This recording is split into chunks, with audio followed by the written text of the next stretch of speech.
去到 MC 嘅第44條啦，咁就係關於呢個 data change 嘅題目啦，同埋 standard score 嘅 concept 嘅題目嘅。咁啊，題目就係講緊咧，而家有一個測驗，呢個測驗咧，嘅 mode 啊，就係15，即係個眾數就係15啦。咁啊，全班人都 fail 啊，咁啊，所以咧個分數就會有少少調整啦。咁啊，每個學生嘅分數都會調整。咁啊，點樣調整咧？咁啊，做咗兩個調整。咁啊，第一個調整咧就係先將每個學生加 extra 5分。咁即係每個分數咧，我哋就會先將佢加5。咁啊，然之後咧，我哋就再將每個分數咧再加多20% 啦。咁所以呢度咧就係乘緊1加20%啦，即係乘緊1.2。咁啊，題目就 define 咧 R 咧就係調整咗之後嘅 mode。咁啊，然之後其中一個學生咧就係叫 Mary。咁啊，Mary 咧佢考之前咧佢嘅 standard score 個標準分咧就係1。咁咧題目就將佢調整完之後嘅標準分咧，咁啊定義咗做 S。咁啊題目就叫我哋揾一揾 R 同埋 S 嘅啫。咁第一樣嘢我哋要先揾翻個關係先。咁啊，假設 X 就係原先每個學生嘅分數。咁啊，我哋就將每個分數加5再乘1.2，咁就會得出新嘅分數。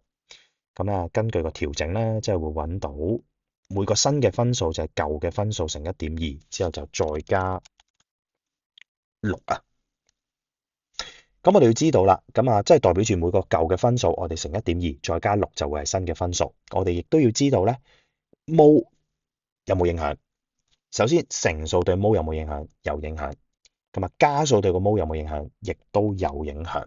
咁即係代表住我哋已經可以即刻揾到新嘅 mode 啦，即係 R 啦，就會係將舊嘅 mode 乘1.2再加6，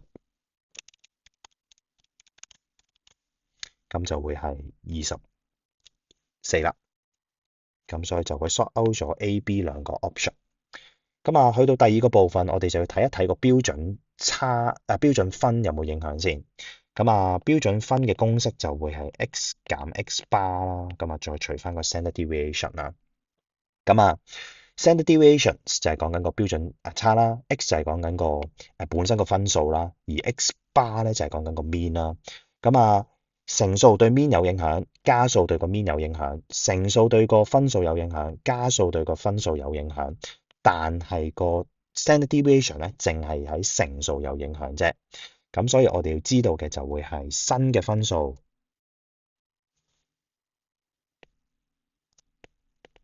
咁就會係1.2x 加6。新嘅 mean 就會係1.2 mean 再加6。新嘅 SD 就係1.2舊嘅 SD。咁所以我哋就可以計到一個新嘅 standard score 出嚟啦，就會係1.2x 啦，加6再減1.2x bar 減6，係啦，因為減數嚟噶嘛，咁啊再除以1.2，識啦。咁啊6減6冇咗，咁啊1.2咧，咁我哋就可以抽 common factor 出嚟，咁就變成1.2咯。x 減 x bar over 1.2 sigma，咁我哋見到1.2同1.2都弱咗，咁所以最終咧，其實個標準分咧同舊嘅標準分咧完全係一樣嘅，咁即係代表住原先嘅標準分係1，所以調整咗之後嘅標準分咧仍然都係1啦，咁所以答案咧我哋就會見到 S 仍然係保持住1，咁所以答案就會係 C。